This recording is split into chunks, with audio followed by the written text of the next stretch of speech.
J'ai volontairement renversé mon café pour attirer l'attention de la serveuse. Pendant qu'elle se penchait pour nettoyer la tâche, j'ai discrètement pris le téléphone posé sur la table. C'était la première étape du braquage de la banque. Ensuite, je suis entré dans les toilettes et j'ai envoyé la photo de la serveuse à mon équipe.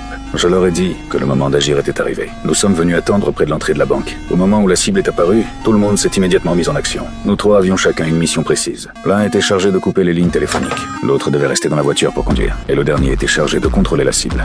What are you doing with the picture of my daughter? Rosie? Do exactly as they say, and I won't shoot your daughter in the head and bury her in the desert.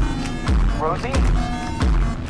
Sous la direction du directeur de la banque, nous sommes entrés dans la banque sans problème. Nous lui avons attaché les mains dans le dos, lui avons mis une cagoule sur la tête, puis nous avons commencé notre opération. Nous avons percé la serrure du coffre-fort. Nous avons sorti les caisses remplies d'argent liquide. Et voilà, une énorme quantité de billets de dollars était désormais entre nos mains. Mais peu de temps après, la situation a commencé à nous échapper. La personne chargée de nous attendre à l'extérieur a soudain reçu une information. La police avait déjà reçu l'alerte. Cette personne a rapidement effacé les traces sur la voiture et a préparé l'évacuation de Prince. Pendant ce temps, de l'autre côté de la banque, la fille du directeur a découvert que son téléphone avait disparu et elle a commencé à paniquer. Elle s'apprêtait à emprunter le téléphone d'un collègue pour appeler son père. Joe était sur le point de l'arrêter. Mais à ce moment-là, son téléphone a soudain sonné. Le message de retraite venait justement d'arriver à cet instant. Nous avons immédiatement pris les sacs contenant l'argent et commencé à agir. Nous sommes montés sur les motos tout-terrain préparées à l'avance et nous avons rapidement quitté les lieux. La police était déjà derrière nous en train de nous poursuivre. Mais nous sommes rapidement entrés dans une zone accidentée. Ces motos tout-terrain étaient justement conçues pour ce genre d'environnement. Peu de temps après, nous avons réussi à semer les voitures de police. Nous les avons laissées loin derrière nous.